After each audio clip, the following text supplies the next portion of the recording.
going on, everybody? It's Fabrice, and we're here at the Content House in Brooklyn for another episode of What's Cookin podcast, home to the hottest upcoming entrepreneurs around the world. Because today I have somebody who's not even from New York, and he's, the co-owner of this place. His name is Marvin, and I'll let him introduce himself to you guys. So what's up guys? My name is Marvin. I'm 23 years old and I'm usually living in Germany right now. But I'm here in New York for the last 3 months, so just for this project over here for the content house. Should I speak more into it? No, you're good. It's good. Yeah, okay. Just for the content house here. And in January, mid-January, I will move to Kenya and gonna start my business over there. So I'm a little bit all over the place, and that's what we're gonna talk about today. And Yeah. So your business is in. Yeah, I'm in e-commerce. E-commerce. I didn't say it. I'm mostly into e-commerce. I'm right now in consulting businesses for the Amazon, for the eBay stuff. So that's my main thing right now. Support the clients and bring them more sales, increase their numbers, optimize their marketing and the product pages and everything. So that's my focus right now. And when I'm going to Kenya, it's also the same thing. So I'm gonna go over there and also gonna start selling over there. They have something similar with something similar to Amazon, and that's what my main focus will be, supporting businesses and also start my own thing over there. It's a short overview. Yeah. So when I met Marvin, it was actually pretty funny because Sharik was doing all the talking and Marvin was the behind the scenes guy. So we didn't even get to really speak until literally the event was over. And he told me, I do e-commerce. I already have a podcast, and then he asked me to tell him more about it. And it's both of our needs kind of met each other. I'm looking for entrepreneurs, and he was looking for a platform to speak about his business. So networking goes a long way. Definitely don't be shy to say anything to anybody. Anywhere I go now, I always talk about my podcast. Just for the fact of you never know who could work with you, and just also who's looking to gain value in terms of the information you might provide. So Marvin's going to provide a lot of information today that I'm sure there's probably a lot of people who want to get into e-commerce out there would want to know. And that's really it. So what really got you to start into e-commerce? So it was more like a random thing actually. It wasn't planned for me to start with e-commerce. So in 2019 to 2020, I did an exchange program in Orlando. And because COVID hit at some point, midway, halfway through, so I was there for 8 months, but was supposed to be there for 12 months. But then, like I said, after 7 to 8 months, COVID hit and they sent us home. So I was a little bit without perspective because this was my main thing in this time, But in the end of this program, I met 2 guys also from Germany. They started already the e-commerce business, so they were selling on Amazon some stuff, some products, and were researching and everything. So I was curious how this works and was just hanging out with them. And so this was my first contact with, in general, selling online and everything. And then when I came back, it was in April, in 2020 April,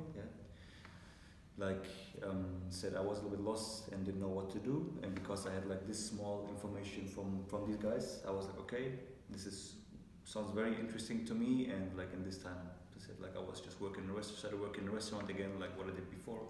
And then I was looking for an opportunity to start this somehow, and the funny thing is my dad and he has 2 partners. They're working together in wholesale, and they were looking for someone to start their e-commerce shop and everything. So it just perfectly fell into your lap. Correct. Right at the time when I came back, they were looking for someone, and they were oh wow, you're coming back? Perfect. Even if I had no clue in this time how this works and everything, they're okay, you're gonna that's take the over. Experiment. It's an experiment. So it was, I said, I had no information besides my 2 friends we were talking about it. And I started randomly into it, and that's what brought me there. And since then I'm kind of I got used to it and I liked it, and spent the last 2.5, almost 3 years, I would say 3 years now, just trying and figuring everything out and watching videos and talking to people about it and learning. So very random. You never know what's going to happen to you and how you're going to slip into things, Everything is the way it is perfect for you, Yeah, that's good, because you always want to keep yourself in not just a situation, but you always want to keep yourself surrounded by people that could, add value to your life. Correct. Right? So it's actually good that you have a network that supports you. and they're able to teach you the game and allow you to flourish and do your own thing. Yeah, that's correct. That's correct. So always like keep your eyes open. It's the same like what he told. Like how we met is like a very random like circumstance. Random conversation. Random conversation. I'm usually not from here. I'm living like very far away, and just that everything brought us to this point here. Is like you never know what value the situation can deliver to you, and like how you like just keep your eyes open and talk to people and try your best. Always keep your mind to the things you want to, and then things like this will happen. Like more than you expect it to be. Right. So I know the big question right now that everybody that's watching at home probably wants to know is what exactly is e-commerce? Yeah, e-commerce is like it's a very very big thing. It's like kind of the regular retail, and this is the same thing. Just you do it online. So you also buy your products in bulk, or you can do drop shipping, different things. You buy your products and just sell them online. So there are different ways to do it. Like you can do it over platforms like eBay, like Amazon, like. There, I guess, what to say else? Here's Walmart in the US as well, what you can say probably on Etsy, for instance. So you have many different like websites you can put your products on, and you just sell what you think can give a value to other people. And or you can start your own website and everything. So you just basically sell your products online. So that's it.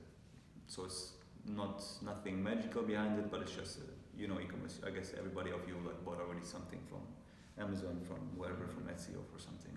Yeah, and I know the viewers at home definitely know what Mike does with the Apple products and the PS5s and everything like that. And it was actually funny because I was telling you, I actually wish Mike was able to be here today. So, you guys got the conversation because what you guys do is kind of similar but kind of different. So you mentioned drop shipping. I know when we spoke originally, you said there's a difference between e-commerce and drop shipping. Yeah, correct. Would you like to let everyone at home know the difference? Yeah, I would say like this is like drop shipping is a part of e-commerce, of course, but this is something like I did not have that much contact to. But what I know in this area is more like you have a direct contact with the supplier, like in China, for instance, and you build your website. You build it mostly over Shopify. It's what most people do it over or via. And the people, for instance, like you try to generate customers and bring them to your website, and so whenever the customer orders something from you, you just give the order to the supplier in China, and the supplier in China directly ships the product to the customer. So it's like you don't have contact with the product. It's just like you just basically like someone who's like the middleman, basically. The middleman, correct? Yeah. The middleman, and just like deliver the website to the platform that your product gets seen by the customers. That's basically it. Yeah, because that's actually what I was thinking too. I was thinking, well, isn't it being the middleman regardless? But yeah, that's how you explained it to me in the beginning. Yeah. So I was gonna ask you, like, for you specifically, are there certain type of products, or like I guess you could say industry that you really gravitate towards in terms of what you like to sell? So it's hard to say in general, like if there's any product or anything, you really need to make some research on it. Yeah, like more about the opportunity. You need to like see where the market is at, what product could like fix a problem, or like you need a solution for something. You can basically you can sell everything. I like how you said that too. You can sell really everything, but you really need to like know the market, on like look on upcoming opportunities. You really need to keep up with everything and the trends. When I started with my dad like selling this stuff, this was we sold disposable packaging. So like this is a product online what I would never thought about that this would run this big, but after like 2 years we made like a volume from like 300 to 400 orders every single day. And this is something. It's just you don't think it's like passive income basically. Yeah, because it's just like you're not even thinking about it. It's just coming in. Yeah, correct. So so you just said it's just something that you didn't think about. So like, what would you say is probably the most random product that you sold? What I sold, like you just wouldn't think I would be selling this. So basically, the best-selling item I sold and the most random I also didn't expect people to sell. Yeah, it's like there are paper towels for like public restrooms. This is the product we sold. I would say every single day, minimum 150 units to 200 units, and very unexpected. Like of course it makes sense that everybody needs it. Every single shop has these paper towels in their like restrooms and stuff. Right. But it's restaurants, restaurants, everything. House of people in house. Yeah, private houses. Everybody has it, but it's something you don't really have on your like mind if you want to sell something online. So that's what I mean. You really don't know. You need to make your research and find out or figure out what makes sense to sell or what not. So I'm thinking people probably buy in bundles, right? Mm-hmm. So I'm assuming, yeah, that's what I was saying, like restaurants. I'm assuming they probably buy like 100 paper towels a day. Yeah. Well, not even a day, but maybe even a week. But Even more. yeah, you know, even more? Yeah, Oh, even wow. more. Yeah. The funny thing is, I said I didn't expect it to sell this fast, and mostly the customers they sell not just we have sold them in like boxes with like 5,000 pieces in one Mhm. box, and we had many customers that sold like 10 pieces every week, like Mhm. 10 boxes every week, or 20 boxes or 50 boxes every single week. So this means like one customer. The best thing about it is like returning customers. You know, Mhm. it's a product that is like getting wasted, getting used. They The just come customer back for keeps- more, yeah. Yeah, coming back. Yeah, if they need it, the demand's always gonna be there. Yeah, So that's also- as long as you have the supply. So. Correct. There's also one thing I learned. It's much better to bring your customers back every single week or every month at least, instead of buying like products that you sell once, and the customer comes back in like 6 months or something. You know? Because sometimes keeping that retention might draw the customer into something else. So, for example, you just said paper towels. For paper towels, let's just say, like, I said a restaurant, for example. From paper towels, now they're looking for utensils, plastic utensils. Yeah. Correct. Correct. So, and they see you have that too. So now they're starting to build up a repertoire in terms of, like, what they could get out of you. Like, okay, I know this guy has this, he has this, he has this. I expect him he probably has this as well. So now, they're gonna come to you first before. Yeah, that's the best thing, like you start with one product, like this is the most common product they know, for instance the paper towels, and then from this one, as you said, they jump over to the next and to the next, and in the end, like they buy every single product they have, they buy it from you, and I said like the best thing, after a while, they keep coming back, Mhm. so yeah. So does I guess you could say the shipping, like, my question would be in terms of like the profit. So is the profit more so from the price differential, or is it like more on the shipping side? Because I was actually surprised when I seen people saying like they make a lot of money in shipping fees and things like that. But then made me think of AliExpress, because even though you're buying something, for like $4 on AliExpress, the shipping is like $30. So, is it something that I thought in regards to like what do you like with what you do, like does the shipping factor into like the profits as well, or? Yeah, definitely. Like for instance, you need to imagine when you just buy like drop shipping. What do you say? Like when you buy these products, like in like small amounts, it's always more expensive for you. Like one product instead of like I don't know if you buy bundle. A bundle. It's like it's cheaper for you than just every single product by itself. Like we bought like truck wise. Like instead of like buying like 10 products or 100 products, we bought like every single week from one product, we bought like a whole truck, So this made everything, the production was cheaper for us. The transportation was cheaper because you can divide all the costs through all the single products you have, Instead of like just 100 units, the shipping fee from $100, for instance, you can divide these shipping fees through like 1,000 products, for instance. So it's cheaper for you, That's why like in the beginning, of course, it's easier for you to like start slow and like maybe with 10 products, 50 products, 100 products. But as soon as you start realizing that you really can sell these products, it makes more sense for you to buy big amounts, Right. You should save the shipping fees and you can give this back to the customers, or you can also like put this in your own pocket, It's money you save. So yeah, definitely. That's why drop shipping is a little bit tough, Like what we did was more like bulk orders, and we could like ship them from our own warehouse. Yeah, there's this one guy who shows up on my Instagram a lot. His name is Will Change Lives, I think. I keep forgetting his name, but I know I mentioned him to you too. And he makes it seem so simple. Like he was like, "Oh, this is how you start in like 3 easy steps." And it's weird because he does the same video over and over and over. It's like, "Oh, this is how you do it. This is how you do it. This is how you do it." But I feel like every time he posts a video, he shows something different. For example, I didn't know like you actually need licensing to do this. Of course, yeah, you need like this. It always seems very easy when they explain it, or like the way they try to like engage with you and everything. But it's definitely like a lot of work, a lot of knowledge what you need to put into. As I said, product research is the most important and the biggest part of your work. Even before you start, you have to really know what are you looking for. If it makes sense, you need to find a supplier. You need to find like a transportation like company, like logistic company. You need to have like a good pricing when you ship your goods from here like to your customer as well. So there are like many small things what you don't think about, what like has an impact on you on this business, So you need a license. I don't really know. I can't explain the rules in the US, I can just speak for my like what I experienced over there. I don't want to tell you anything wrong over here, Like, you don't need any lawsuits over here. So just that you know, but like I would say it's I guess similar. You need like paperwork to have it. You need like an official company. You need like I said like We had a contract, very good contract with the DHL, just to make it cheaper for us, you know. So there are like many small things you need to like combine to make it like work and to make it as efficient as possible. But I understand, like in the beginning, for instance, we had also our issues, you know. You start small with like one package a day, two a day, and something. So you slowly start to learn like, okay, this is what I need. This is what I need. You never start like perfectly, I would say, you know. So.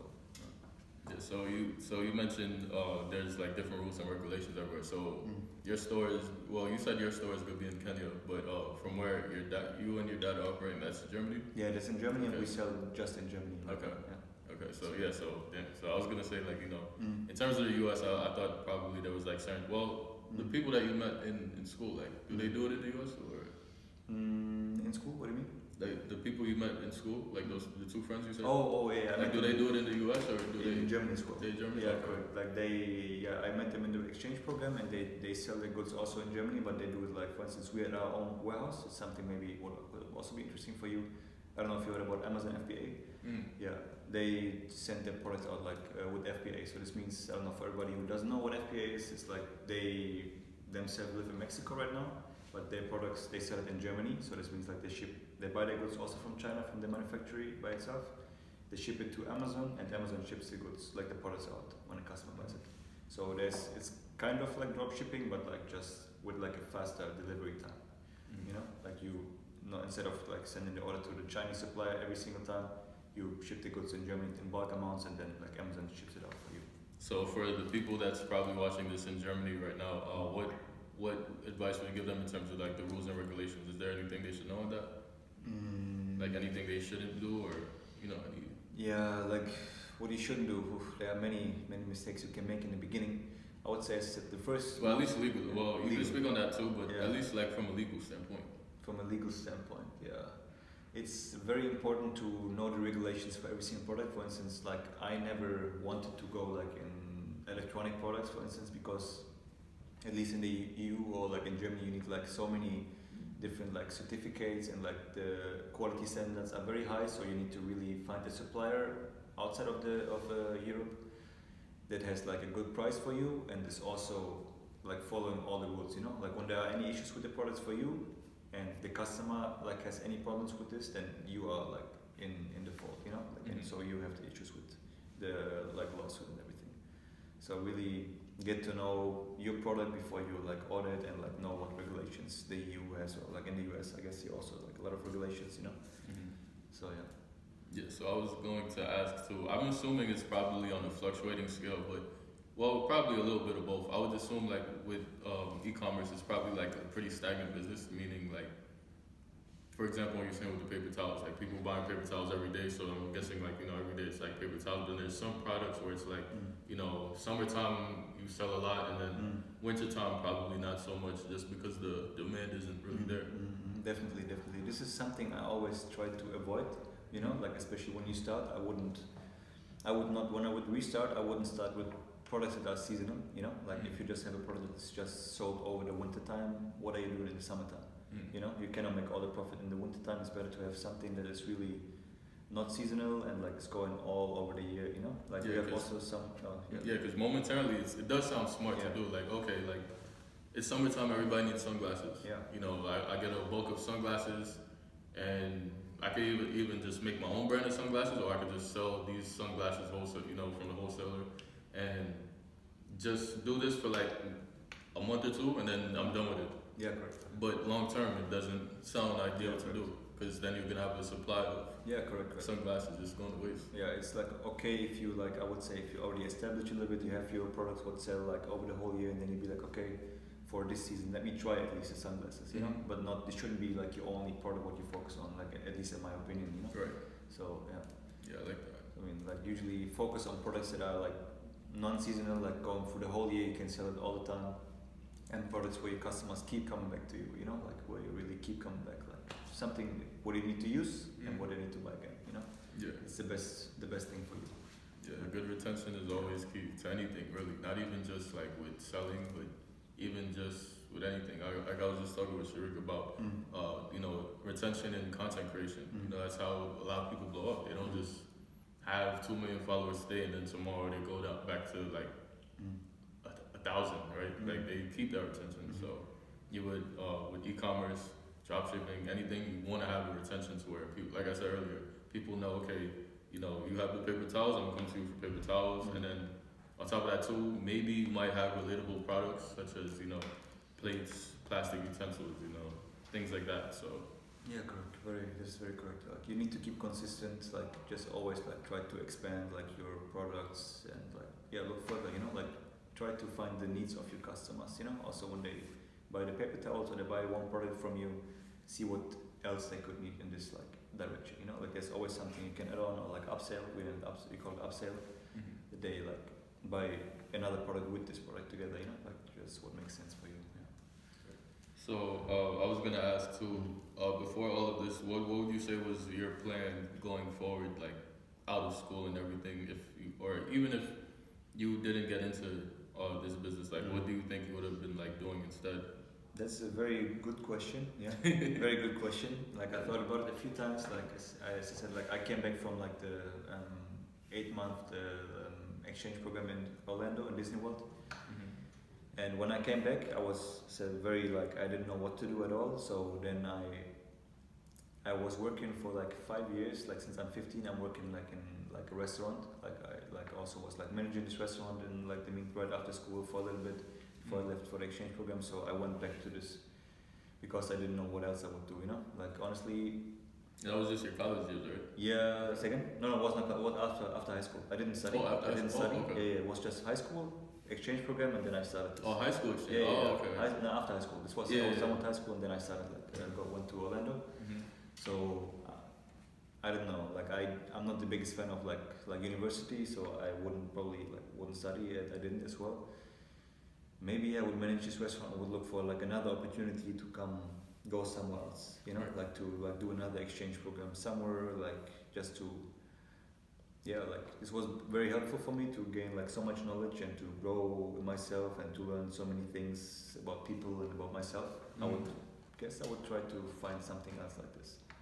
Yeah, because I thought like foreign exchange was like more so like with college and like high school, because that's the thing too, especially being from New York. And my high school specifically was pretty diverse. I mean, it wasn't like too diverse, but there was diversity there. Obviously, just the state itself is a diverse state. So it's like I forgot that there were actually, you know, foreign exchange students there, and so that's why I thought you like were referring to like college and everything. No, this is right after. Also after like whatever you do, I'm always recommending. Since I made this exchange program and I left my hometown and I left like everything I did before. I recommend every single person in our age, like in the early 20s, after school, college, whatever, to leave for a bit. Even if you live in New York, even if you live in a great city, just make the experience like outside of your place, you know? Like you leave your comfort zone, you leave your friends, your family for a little bit, and like really try to be with yourself and to learn about yourself, you know? So, yeah. One thing my mom was doing when I was younger was like put me in boarding school, because she always mentioned it. And she always mentioned how, one, it makes you independent, but two, it also gives you a sense of, like you said, you know, if you leave, you feel like, you know, it's kind of like a fresh start. You feel a different experience. You kind of feel out of place. Like it makes you feel uncomfortable in a good way, to where it's like, this is something new, and it just kind of changes your mindset on certain things. So it does make everything pretty more. Like it does open like your eyes more in terms of seeing everything in a different light. Yeah, you have a different perspective. You see something what other people don't see, you know. And even if you like, at least for me, you have to tell me how it was for you. But when I came back in my hometown, that was just what I asked. I was like, I couldn't stay there. I was like, every single day, I was like questioning, like, what am I doing here? What am I doing here? I want to leave. I want to be somewhere else. Everybody missed yeah, of course, I miss them. I miss them as well. You know, I miss them as well. But the thing is, I'm still. You're still young, you got a lot of potential. I felt like want to fly everywhere. Correct, yeah. You felt like when you go back in the same place, you're like, wow, I don't want this anymore, you know, like the place where you've been, and it's like, it was good like for a certain amount of time, but going back there, it's like, step back. It feels like a step back, you know, so that's why I was for you. Yeah, even for me, it's just like, because I went to college in Pennsylvania, so it's like, and that's the thing, I went to, like, it was the suburbs of Pennsylvania. I'm a city kid, you know. Okay. A lot of the kids that I went to school with are suburban kids, so it's like, this is nothing new, it's like home. With me, I'm just like, I can't wait to go home. Yeah. Okay. Because it's just like a cultural shift. But at the same time too, as I got older, I started saying, you know what, this suburban life's not even that bad. You know, I like it. It's pretty simplistic. Certain things such as like, let's just say traffic, for example. You don't, like the same way, you know, people complain about city traffic here. You don't deal with that out there. You know, so it's just like there's a lot of differences, and you know, it's like a parallel in terms of like, you know, what you miss versus like what you like that's in this new place. Yeah, correct. Yeah. Speaking about new places too, I was gonna ask. So is Kenya gonna be a new chapter for you, or have you like actually been there before? Yes, I've been there in April this year, but just to prepare like some things and to see, because like maybe I tell you a little bit the backstory that you understand like what I mean, or like that all of you can understand what I mean. It's more like since last year October, I have this plan and I was planning like towards this, and like this beginning of this year got a little bit more serious because I knew like I started preparing a little bit more, and like so this means in April I've been there for the first time to make some connections, and I was talking to some people on LinkedIn, and we met up over there in person just to figure out if the e-commerce industry makes sense for me to start over there or like to go in there as well.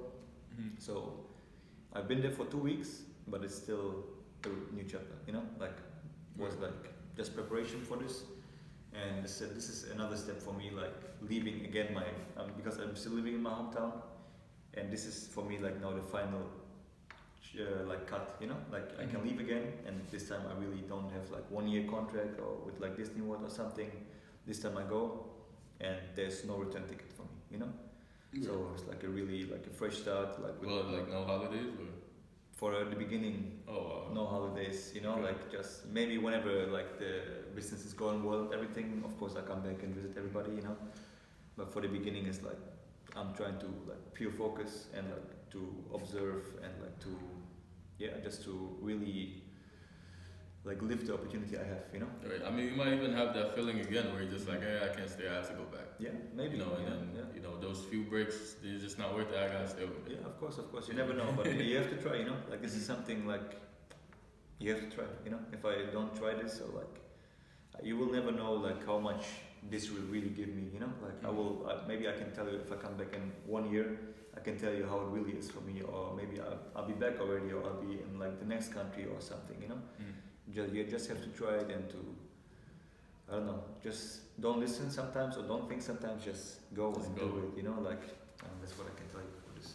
So you probably touched on it a little bit, but what would you say are like probably your e-commerce secrets that you haven't shared, or maybe you have also already shared them already, but what would you say are some secrets that you probably, you know? So yeah, I would say there like everything is, you can Google everything, yeah. So it's not many secrets, but it's like what I think is the most important thing. Like first of all, I said product research. I already told you this. You need to really understand the market, and so that you can figure out your products.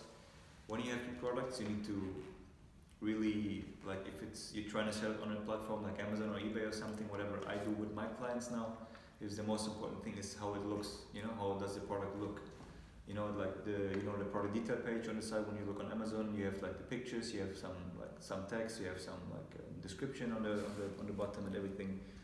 This is the first interaction the customer gets with your product. You know, this is important. If this is not like perfect or like gives the customer everything he needs, this is already like he's going away. You know, there's so much competition, especially in the US or like in the European or German market, that the customer can decide where he or she wants to buy the product, you know? So the product detail page is the most important first step, and then your marketing as like the third step, you know, like the marketing. If you like, you need to figure out like the on-platform marketing, and this is mostly a thing like a trial and error, you know, like I tell you can make some research on it, of course. You need to like there are some specific tools like that help you to figure out what keywords people are looking for if you want to sell like your SEO. product or SEO. This is what will help you, but you really need to. Every product is specific and different, and people sometimes they're looking for things you don't even expect. Even if you want to sell this mic, for instance, people like googling, they're looking up in Amazon or something. They're looking for MacBooks, and in the other hand, they also want to buy a mic at the same time. You know, so you need to figure out what are the customers like, the customer behavior. You know, like how is it moving from what product is it very like is it more likable or likely to buy another product as well? You know, like so. First is research, product research. You need to understand the product. Then you need to understand like that the detail page is perfect. It needs to be very very clear, very perfect. Needs to contain every information the customer needs, with like also high resolution pictures and everything. And then you need to understand the marketing. Like these three things. Yeah, you need to make your research on it a little bit deeper. I can also Yeah, because like when you mentioned marketing, I was kind of confused because I was gonna say like, how do you really market it if I feel like these are products people want? So I feel like it's more so like what do you like? How do you really market? But then you kind of said like SEO, but the marketing thing is just kind of confusing to me because I feel like everybody kind of wants these already, and I feel like for me the marketing is more so just the reviews itself, but the reviews come from the customers who bought. So it's kind of like, how do you really go about marketing at least on your end? Yeah, that's a good question. The thing is like you don't have to give me your secrets. I'm just saying like in general, like if somebody was thinking, how do I market my business? Like what would you probably advise them to do in terms of that? So the thing is, what you said is correct. Yeah, people want the product, but as I said, like you want to sell this mic, for instance, and there's like another 100,000 people or 10,000 people that sell the same mic or a similar mic. Like why should why should the customer buy from you and not from anyone else? You know, so the customer needs to find you, and they need to you need to put in their mind that your product is the best product. You know, that's what I mean. Like this is like in terms of marketing. Like the customers looking for like microphones online, and you need to pop up as in the first place. You know. And this is the secret. Like this is the thing. This is the hard thing. You know, it's easy to put it online to buy this product from like a supplier, but to get like the views on the product, get impressions that people really see this. That's the harder part. That's what the marketing is for. You know. Yeah, I would say at first glance too, it's probably a trust factor too, because one thing with me, especially with not just me personally, but especially with my friends as well, it was one thing where it's always the first question that always comes to mind. Oh well, is this person a trustworthy like vendor? Like, can I trust that this is gonna be the same thing I'm seeing in the images, or can I even trust that I'm actually gonna get the product? Because quick story with me was in college, everybody used to like wearing basketball jerseys, especially when it got nice out, and I didn't understand what the trend is. I guess it's a college thing. Where it's like everybody likes to wear basketball jerseys, specifically not even just basketball jerseys, but like kind of like not like how do I say, like I guess you say non-basketball jerseys, but it's basketball themed. So it's like, for example, a basketball jersey from like a TV show or a movie, if that makes sense. So for example, or even somebody's like high school jersey. I've seen somebody make like Obama jerseys, like his high school jersey. It's random, but people buy it. Yeah, and it's like. Or even Will Smith, for example, best one, right? I see a lot of people wear the Bel Air Academy jersey. Obviously, it's not a real jersey, but people know it from the TV show. So people used to buy these jerseys, and they actually got me into it. I'm not gonna lie. Some of the I bought jerseys, through like websites like AliExpress, things like that. Because the thing is, there's no official jersey. People just custom make them and build a business off it. The first thing that people always question is this person a legit seller? Am I gonna get my jersey? And that's what the reviews are for, but I feel like the trust factor is always going to be like the first instinct in terms of what people are going to look for. And then also, people send pictures, not just the reviews, like verbal reviews, but they send pictures to show you what it looks like. And I feel like with me, I was kind of picky, at least me. I don't know about everybody else, but I was picky because I feel like, this person can have like all these sales, but I don't see anybody posting reviews. So I just scroll to the next seller. Oh, this person has pictures. Okay, I could, buy from this person. And it was funny because when it came to like the official NBA jerseys, I'm thinking, well, whatever. So like, I mean, not to say I was gonna buy a fake jersey, but it's just like, they're selling it for cheap. We'll see it. And then it's like, I got a jersey that's officially from the NBA store, has a tag. The price that I paid is probably like $20, and then the price on the tag, it says like $89.99, which is what the NBA store probably is selling it for. So I'm getting like an authentic jersey.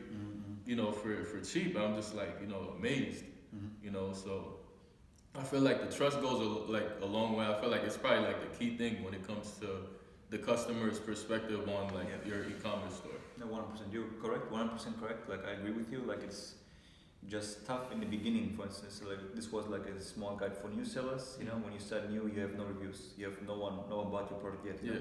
But this is the tricky part. You know, to get these first 1, 2, 5 reviews and everything. You know, it's what takes you the longest amount of time. But you're right. Like even myself, even if I know like how this works, and I also can understand the person is a new seller. I be like, sometimes I try this product to like just to buy. Mostly it's a good quality as well, and then I give them also a good review because I understand his perspective of the site, you know. But I would say everybody, the first thing you check is review. No 5 stars. The next, that's what I mean. There's so much competition, you can decide where you buy your product from, you know.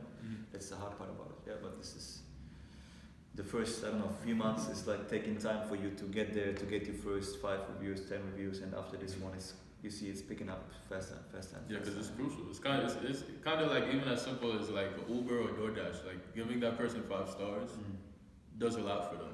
Yeah. You know, like I heard like some people, if they don't even have 4 stars, like I think this is true of Uber, but I don't know. Don't quote me on this, but from what I was told, you could quote that person, whoever it was, I don't remember.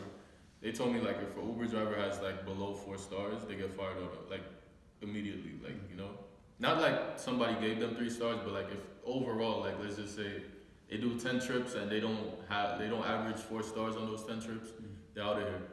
I don't know how true it is, but you know, it just shows you like those reviews mean a lot. Yeah. You know, so because especially to like when it comes to e-commerce, you're dealing with somebody in a country that you don't even know where they're located. You don't even know what country they're from. You don't even know how they look, their age, nothing like that. And I understand there are scammers out there probably. Yeah, for sure. So yeah, I definitely understand like why the reviews are definitely the main thing. Like I said, with me, I'm picky with the reviews. So yeah, but you have a good point. You know, it's like important to be conscious about it, but also to be like, okay, like as you heard from now on, like from my side or from our side now, that you hear like every review, or like we started also with 0 reviews, you know, and we have good products, you know. So it's sometimes if you give a bad review, like think twice about it, you know, if it's really that bad, or if it's because this is like, as you said, it means a lot to this seller or to this Uber driver or to this like delivery guy and everything, you know. It's like very, very important for them. And if you give, for you it's easy to give 1 star, but it's also easy to give 5 stars, and this is like a very, very big difference for the person behind the scenes, you know. So yeah, be conscious. I would say be conscious. This was a perspective I didn't understand that much before I like started selling everything, like selling stuff online, because I didn't think about it and I was also young, you know. But like now when I think about it, I was like, okay, it's very, very important. Every single person who is like asking for a review, like I always give 5 stars, and just also when they do a good service, when I like the product, I really always give a 5-star review because it's very, very important for them, you know. Yeah. So where could people check out your e-commerce website? Or it would be a website? Yeah, mostly, platforms, anything like that? Yeah, mostly right now, I'm shifting everything from my presence from Germany to Kenya. So the website is in building right now. Yeah, we are not online yet.